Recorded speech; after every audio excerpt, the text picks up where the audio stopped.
NDA गठबंधन के सहयोगी दलों के लिए क्या मोदी अब बोझ बन गए हैं? क्योंकि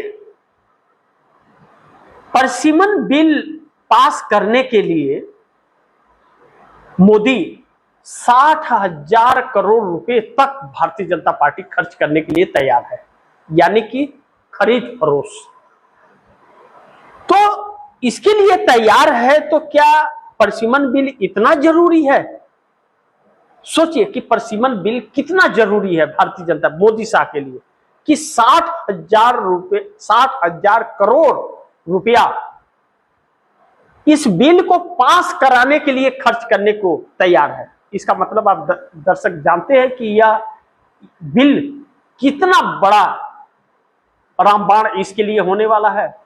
क्यों पास कराना चाहती है? बहुमत नहीं है, तभी भी विपक्ष को खरीद कर, संविधान को तार तार करके, लोकतंत्र का गला घोट कर बिल पास कराना चाहती है। क्योंकि यह बिल पास हो गया तो आजीवन भारतीय जनता पार्टी और आरएसएस का राज इस देश पर हो जाएगा, आजीवन। अगर चुनाव करके आप भाजपा को हराना चाहेंगे तो नहीं हरा पाएंगे, और उसके बाद न तो कोई चुनाव होगा, न चुनाव आयोग होगा, और न तो कोई न्याय होगा। सिर्फ एक बादशाहत होगी, और बादशाह जो बोलेगा वही फैसला होगा। क्या यह देश यही चाहता है? राजनीतिक दलें बिक रहे हैं पैसों पर, और बिक कर इस देश को गुलाम बना रहे हैं। ऐसे में नीतीश नायडू के पास 30 सांसद हैं, चुप हैं। क्यों चुप हैं? क्या देश से ज्यादा पैसा प्यारा हो गया? जब देश नहीं रहेगा तो क्या होगा? या फिर नीतीश तो मजबूर हैं, क्या चंद्रबाबू नायडू भी मजबूर हैं? जब पूरा देश इस सरकार के खिलाफ है तो चंद्रबाबू नायडू की क्या मजबूरी है? भारतीय जनता पार्टी का समर्थन भी नहीं है वहां पर, आंध्रा में इसके वोटर भी नहीं है।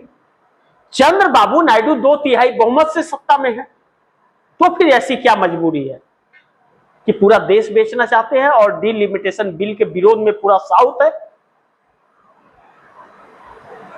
कहा जा रहा है कि चंद्रबाबू नायडू अंदर से मोदी के खिलाफ षड्यंत्र रच रहे हैं। अंदर से क्या मतलब होता है?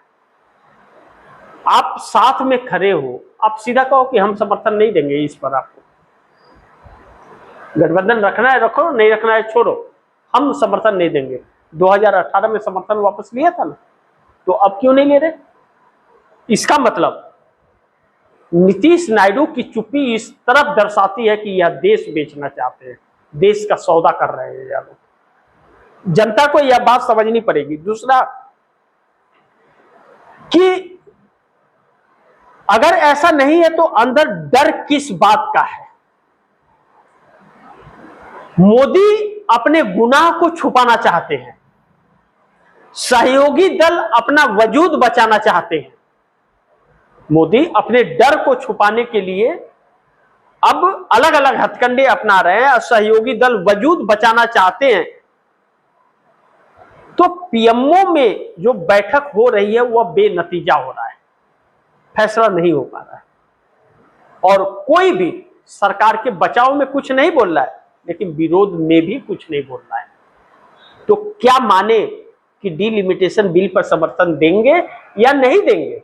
यही चुप्पी देश को खाई जा रही है, और देश चाहता है कि क्लियरिटी हो, क्लियर हो कि कौन किसके साथ है और कौन क्या चाहता है।